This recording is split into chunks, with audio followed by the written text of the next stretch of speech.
Bien, prenons nos Bibles et regardons ensemble dans Ésaïe chapitre 10. Et mon texte pour ce message, c'est du verset 20 jusqu'au verset 34. Et je voudrais vous parler d'un reste selon l'élection de la grâce. C'est ce que nous voyons ici, Dieu ayant menacé le peuple d'Israël avec la venue du roi de la Syrie. Mais au milieu de cette promesse du jugement, nous avons ici un message de grâce. Ce n'était pas tous qui devaient être punis à la mort, mais Dieu a promis un reste. C'est ainsi que nous voyons comment Dieu ordonne les choses dans sa souveraineté. Ceux qui sont ordonnés au salut et ceux qui sont ordonnés à la condamnation. Donc ainsi, dans le verset 20, c'est écrit: en ce jour-là, le reste d'Israël et les réchappés de la maison de Jacob cesseront de s'appuyer sur celui qui les frappait. Ils s'appuieront avec confiance sur l'Éternel, le Saint d'Israël. Et notons, le reste reviendra, le reste de Jacob, ô Dieu puissant. Quand ton peuple, ô Israël, serait comme le sable de la mer, un reste seulement reviendra. La destruction est résolue, elle fera déborder la justice. Et cette destruction qui a été, notons les mots, résolue, selon la souveraineté de Dieu, c'est le Seigneur, l'Éternel des armées, qui l'accomplira dans tout le pays. Quoique c'était le roi de la Syrie qui venait et ravager le pays, c'est selon la résolution, le décret du Seigneur, l'Éternel des armées, que tout cela devait s'accomplir.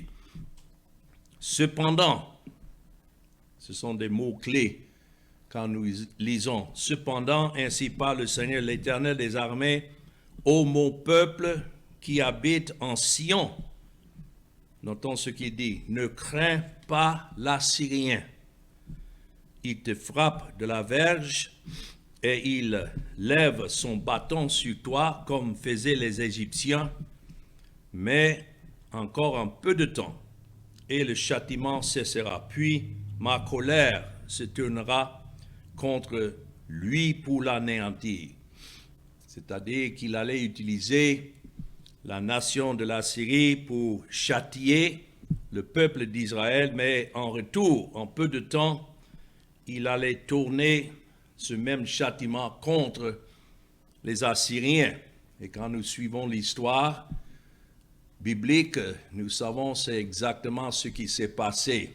D'abord, Dieu a suscité la Syrie, et après, il a suscité Babylone pour aller vaincre la Syrie, et ainsi Dieu a accompli ensuite sa volonté à travers le roi Nebuchadnezzar. Ici, c'était contre les 10 tribus du nord, et 150 ans plus tard, ça serait maintenant contre le peuple de Juda qui est resté. Mais notons comment c'est décrit encore dans le verset 26. L'Éternel des armées agitera le fouet contre lui, comme il frappa Madian au rocher d'Horeb, et de même qu'il leva son bâton sur la mer, il le lèvera encore, comme en Égypte. Il le lèvera contre les Assyriens, exactement comme il a battu les ennemis d'Israël dans le passé. Il fera encore à l'égard de la Syrie. Ça, c'est le contexte. En ce jour, son fardeau sera ôté de dessus ton épaule et son joug de dessus ton cou. et la Grèce fera éclater le joug. C'est ainsi que je voudrais mettre une pause là. Nous allons continuer tout à l'heure sur les versets 28 à 34. Mais ici, Dieu dit à son peuple, ce n'est pas à tous, mais il dit à son peuple, n'ayez pas peur de l'Assyrien. Il faut savoir que l'Assyrie était une nation qui faisait peur, une nation puissante. Et lorsque le roi et les soldats allaient contre d'autres nations, c'était toujours le ravage. Et telle était la puissance que Dieu leur avait donnée à cette époque. Mais Dieu dit, il arrivera en ce jour-là. C'est ainsi que l'Éternel a dit à Juda et au peuple qui devait rester dans le pays. Les autres devaient être emmenés en captivité, mais de ne pas se fier à la Syrie. C'est ce qu'il avait déjà dit dans Ésaïe 7, quand le roi de la Syrie menaçait le peuple du sud. Cela veut dire Juda cherchait des alliances avec le pays de Syrie et ainsi de la Syrie, mais Dieu leur avait dit de ne pas faire ainsi parce qu'il allait détruire les deux. Et l'Éternel a promis que c'est lui qui devait les délivrer du pays de la Syrie et d'Israël qui menaçait le sud et qui n'avait pas à se fier donc à ces nations. Malheur à celui qui met sa confiance dans l'homme. C'est ça que les Écritures nous avertissent. Alors, ici, nous voyons que quoique Dieu avait annoncé le jugement du pays, en même temps, il démontre qu'il y avait un reste, un peuple qui devait préserver. Et cela démontre alors la miséricorde de Dieu envers certains, quoique le reste, il condamne. C'est pour nous montrer qu'il est souverain en toutes choses. Et voilà un exemple que nous voyons ici. Dans Daniel, chapitre 2 et le verset 21, nous voyons ça plus tard lorsqu'il a suscité le roi de Babylone, 150 ans après ce que nous sommes en train de lire ici dans Ésaïe. Alors, Nebuchadnezzar est venu pour emmener en captivité le peuple du sud qui est resté.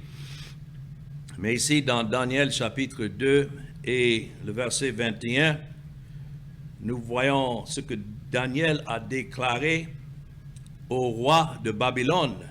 Notons, verset 21, c'est lui qui change les temps et les circonstances, qui renverse et qui établit les rois, qui donne la sagesse aux sages et la science à ceux qui ont de l'intelligence. Aujourd'hui, il y a cette fausse notion que ça dépend des politiciens et des pouvoirs si les choses passent ou non. Mais nous savons que tel n'est pas le cas. Il y a Dieu qui est le roi des rois et le Seigneur des seigneurs. Et tout se passe selon ce qu'il ordonne. Dans Daniel chapitre 4 et le verset 35, nous avons aussi ce verset clé à souligner. C'est écrit, « Tous les habitants de la terre ne sont à ses yeux que néants.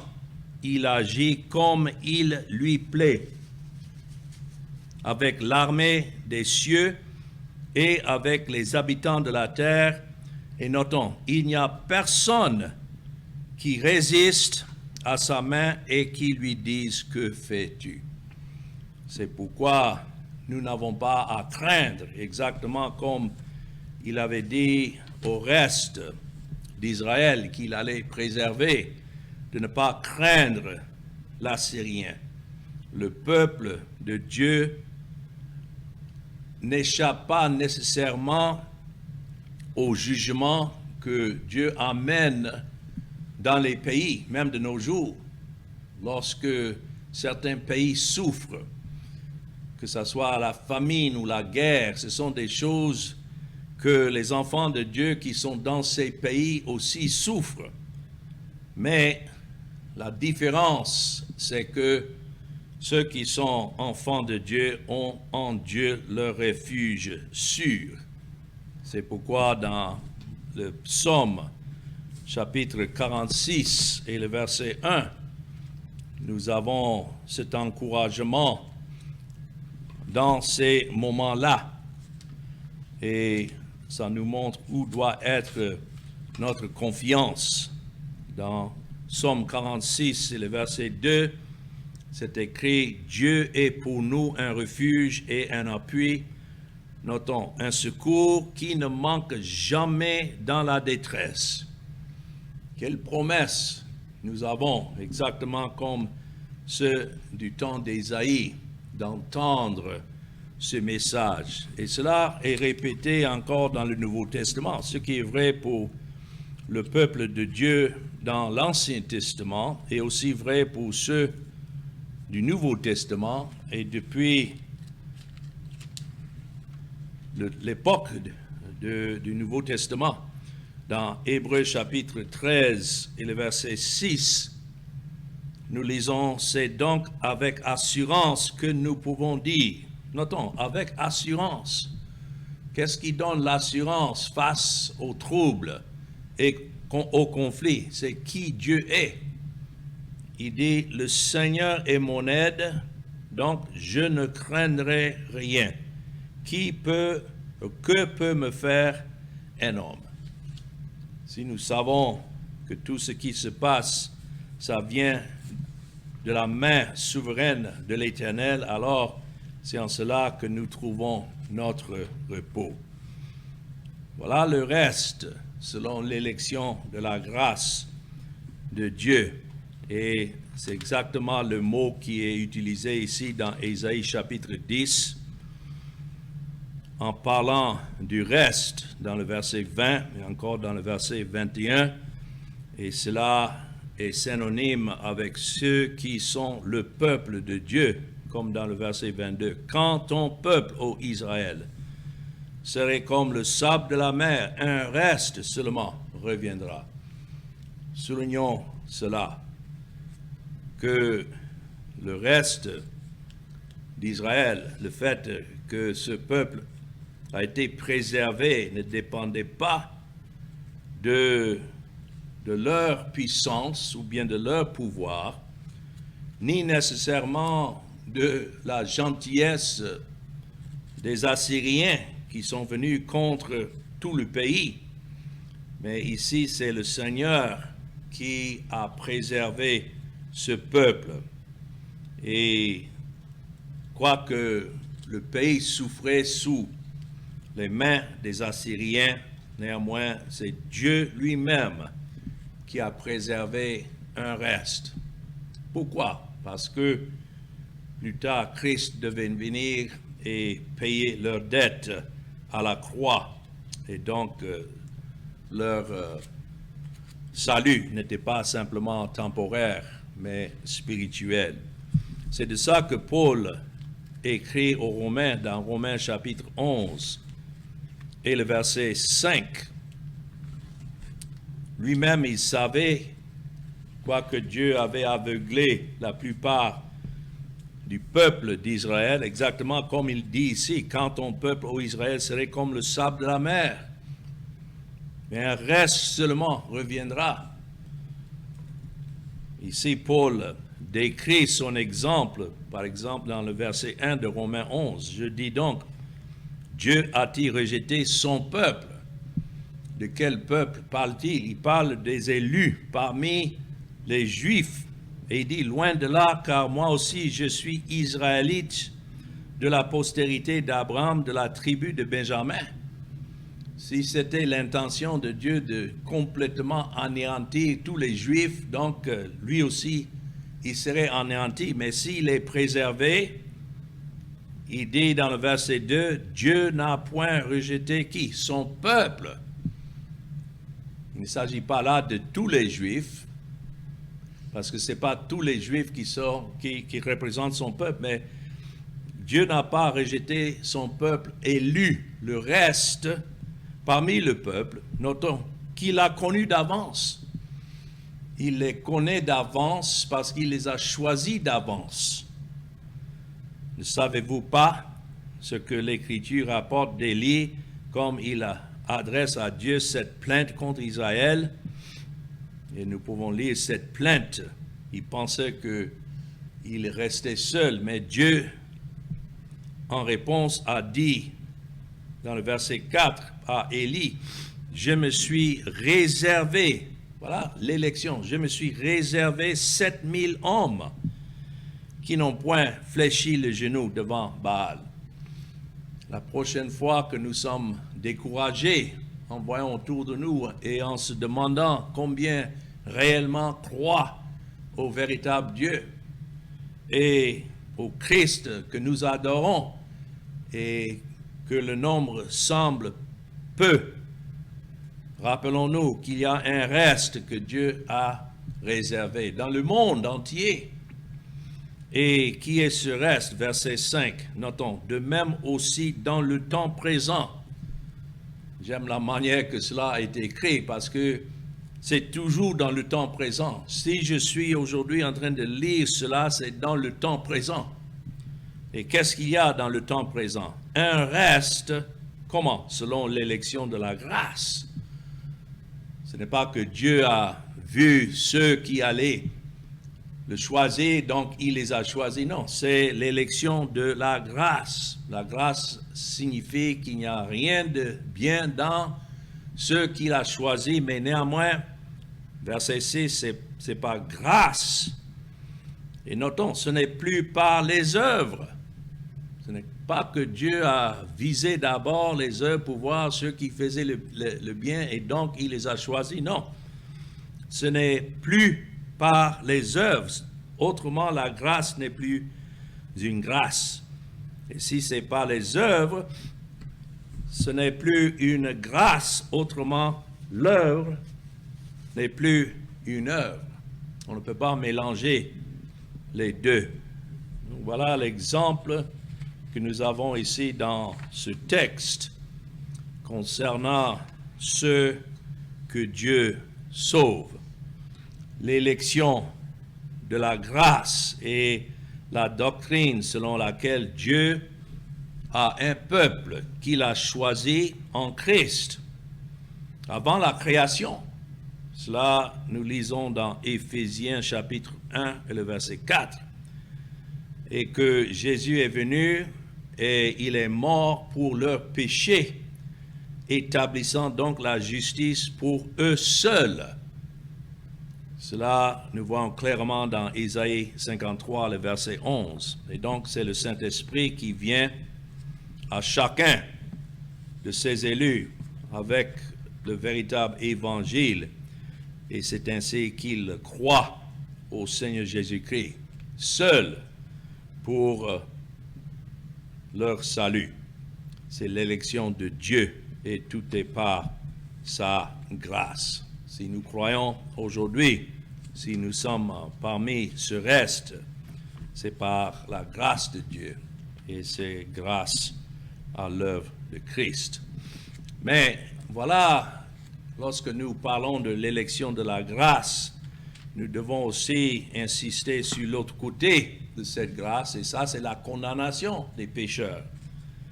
De même que Dieu a décrété le salut de ce reste, dont il parle ici dans Ésaïe chapitre 10, en même temps, nous devons dire qu'il a décrété la condamnation de tous les autres.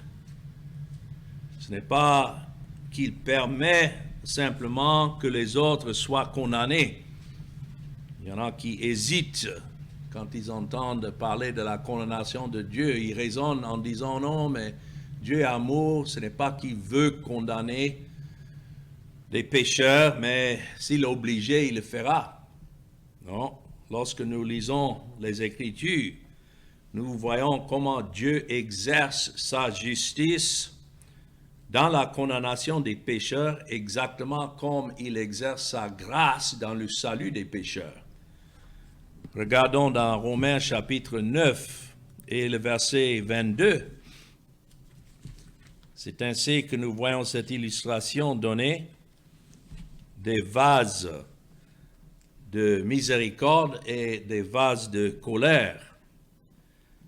Notons dans le verset 21, le potier n'est-il pas maître de l'argile? L'argile représente toute l'humanité, tous les êtres humains.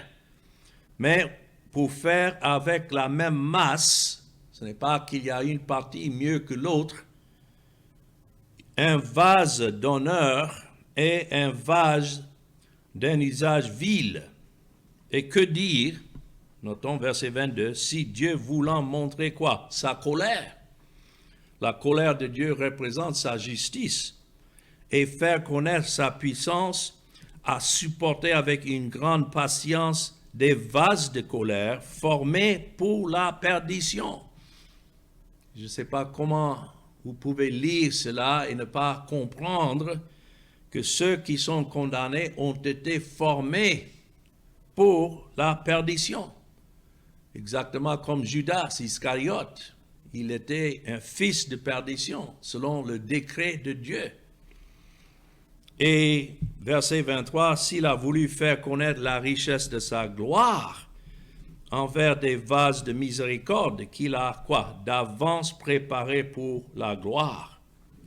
Donc les vases de miséricorde sont préparés d'avance pour la gloire, dont ces vases seront remplis de la connaissance de Christ et de sa grâce.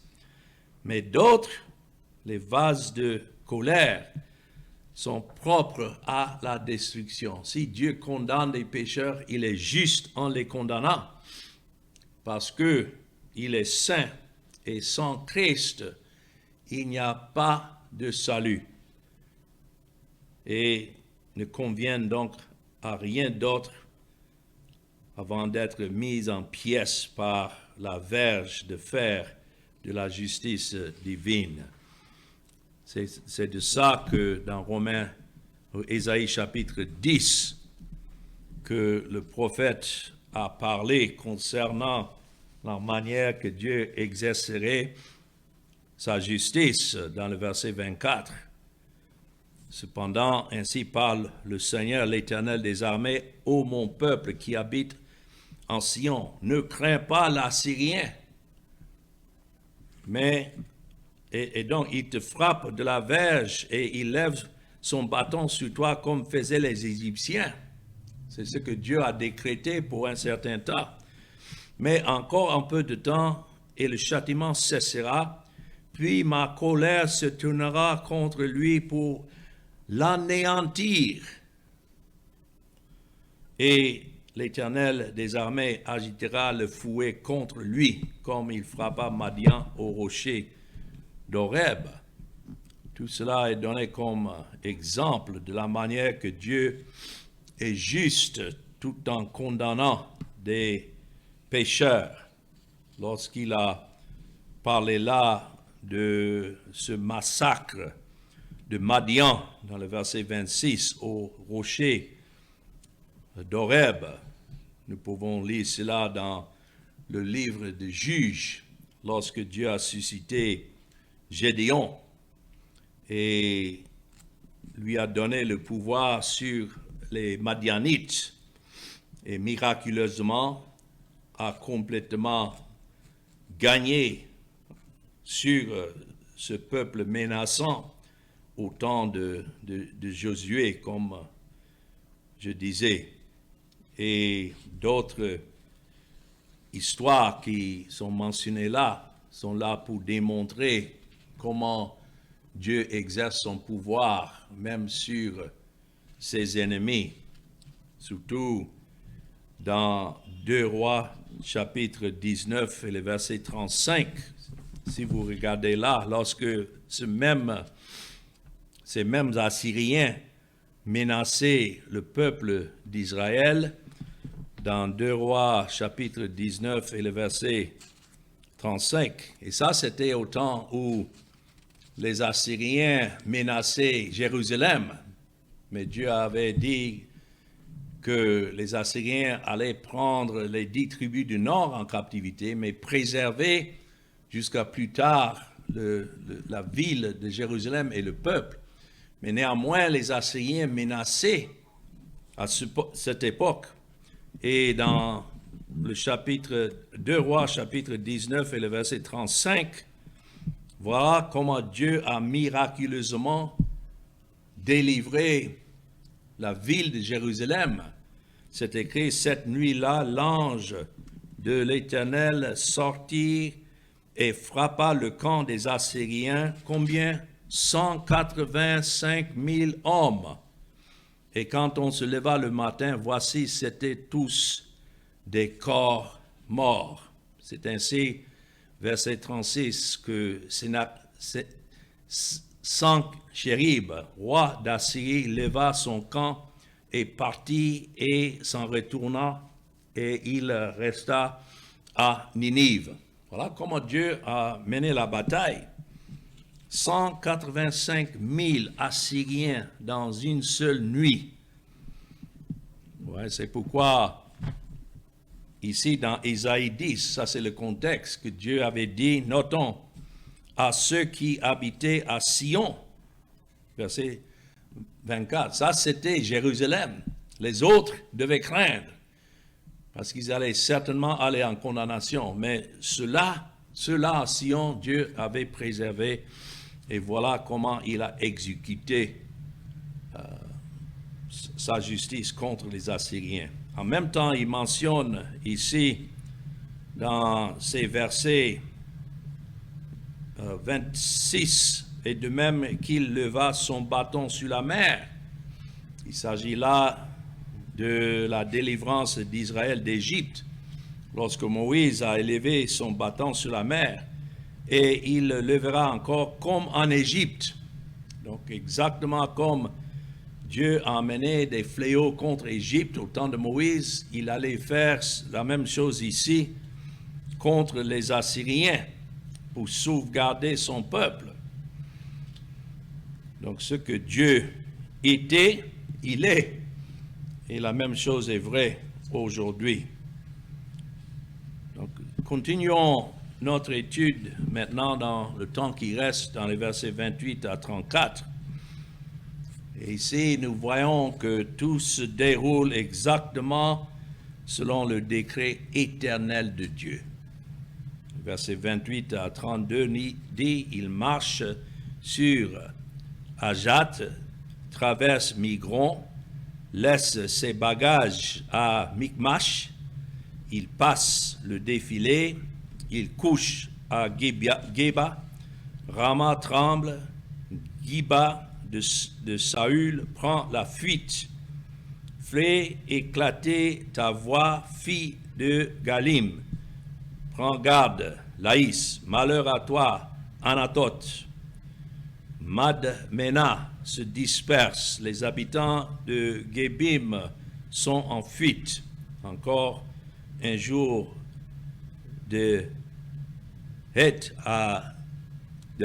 à Nob, et il menace de sa main la montagne de la fille de Sion, la colline de Jérusalem. Voici le Seigneur l'Éternel des armées brise les rameaux avec violence. Les plus grands sont coupés, les plus élevés sont abattus. Il renverse avec le fer les taillis de la forêt, et le Liban tombe sous, notons, le puissant. Bien sûr, tout cela était exercé par l'armée des Assyriens, mais nous remarquons encore que c'est Dieu qui dirigeait chaque détail. lorsque nous regardons exactement comme l'armée assyrienne est venue ravager le pays, les différentes villes qui sont mentionnées, et surtout les villes du nord, étaient ravagées et sont tombées, mais comme le verset 34 dit, sous le puissant. C'est Dieu le Tout-Puissant qui exerçait sa volonté pour que cela se déroule. C'est pourquoi nous pouvons nous reposer en voyant même aujourd'hui tout ce qui se passe. Nous ne savons pas ce qui doit arriver même aujourd'hui. Les pays sont en guerre l'un contre l'autre, mais nous pouvons dire que c'est Dieu qui dirige toutes choses. Quand c'est écrit dans le verset 28 qu'il est venu à Ayat, c'est à cause de la parole de réconfort et d'encouragement dans la partie précédente que nous venons de lire, que Juda, le pays ou bien la tribu du Sud, pourrait penser que Dieu n'enverrait pas du tout le jugement parmi eux. C'est ainsi que, voyant les menaces dans les pays du Nord, dans les villages du Nord, qu'ils devaient se rappeler de cette parole du Seigneur, ne crains pas l'Assyrien. Et nous ne devons pas craindre l'ennemi. Le monde est un ennemi. Le diable est un ennemi. Et le péché est un ennemi. Mais nous ne devons pas craindre là où Dieu a ordonné sa grâce et le salut. Mais pour le reste, ils ont à craindre. Imaginons des centaines de milliers de gens qui sont morts, quoique ces autres étaient préservés en vie à travers ces menaces. Quand nous voyons aujourd'hui à la télévision le ravage de certains pays contre d'autres et des villes entières sont détruites, mais après on remarque et on voit certaines personnes qui sont en train de marcher dans la rue parmi les ruines et on se demande mais comment est-ce que ceux-là ont échappé? Et tout ce qu'on peut dire, c'est que c'est selon la volonté de Dieu. Donc cette partie ici du verset 28 à 34, avec la mention spécifique de nombreuses villes de Juda, est destinée à montrer que c'est Dieu qui a ordonné en effet l'invasion des Assyriens, même s'il restaurera après l'attaque. Cela a été selon la volonté de Dieu. Notons les villes qui sont mentionnées dans le verset 28, Ayat et Migron, Mikmash, Geba, Nob. C'est une liste des villes qui coulaient du nord jusqu'au sud du pays et qui décrivent le cours de l'invasion assyrienne. Et c'est exactement comme cela que cela s'est passé. Nob est juste à la périphérie de Jérusalem. Donc, les menaces se sont approchées jusqu'à Jérusalem. Mais Dieu avait dit qu'Assyrie ne pouvait pas entrer en Jérusalem. C'est aussi loin que l'armée des Assyriens est venue contre Juda, mais ils ont été arrêtés, comme nous avons déjà vu dans 2 Rois, lorsque l'Éternel a tué 185 000 soldats assyriens dans une seule nuit. Il y a des guerres qui se passent pendant des années où il n'y a pas un tel nombre qui sont tués. Mais ici, c'est dans une seule nuit. Pourquoi? Parce que c'est Dieu qui a exécuté sa justice contre ceux-là. Alors, pour terminer, dans les versets 34 et 34, 33 et 34, nous voyons comment l'Éternel humilie les orgueilleux parmi le peuple de Juda. C'est ce que la Bible dit, qui résiste aux orgueilleux, mais donne grâce aux humbles. Et dans le verset 33, cette parole est adressée à ceux de haute statue qui devaient être abattus, l'Éternel promet que son jugement s'étendra même contre ceux de haute statue. Une forêt puissante semble invincible et semble durer pour toujours, mais c'est l'Éternel qui est celui qui coupe la forêt. Et de même que l'Éternel abattra ceux qui sont élevés, c'est décrit dans le verset 33, les plus grands sont coupés, les plus élevés sont abattus. Quand les gens, dans leur orgueil, s'imaginent que rien ne peut les enlever, voilà la parole de l'Éternel qui est contre eux. C'est ainsi que Dieu abat les orgueilleux et même les grands parmi les nations, particulièrement ici parmi Juda, et tout ce qui devait rester dans une forêt autrefois puissante devait être maintenant coupé, mis à plat. Et même, c'est écrit dans le verset 34, il renversera avec le fer les taïs de la forêt et le Liban. Le Liban était le pays où les gens allaient chercher le bois pour construire leurs maisons, leurs palais, etc. Mais Dieu démontre que même le Liban, qui était en dehors du pays d'Israël, devait être abattu selon l'ordre de l'Éternel. Et donc toutes les nations, d'ailleurs, c'est Dieu qui exerce sa justice. Il est le Tout-Puissant. Oh, quel message donc qui doit nous pousser à glorifier Dieu et à le glorifier pour sa puissance et sa volonté éternelle et souveraine. S'il nous a sauvés, grâce soit rendue à lui, gloire soit rendue à lui. C'est par sa grâce que nous sommes sauvés. Mais s'il condamne, nous n'avons rien à dire. Nous sommes muets devant sa main puissante et sa volonté souveraine. Et que ça soit ainsi. Amen.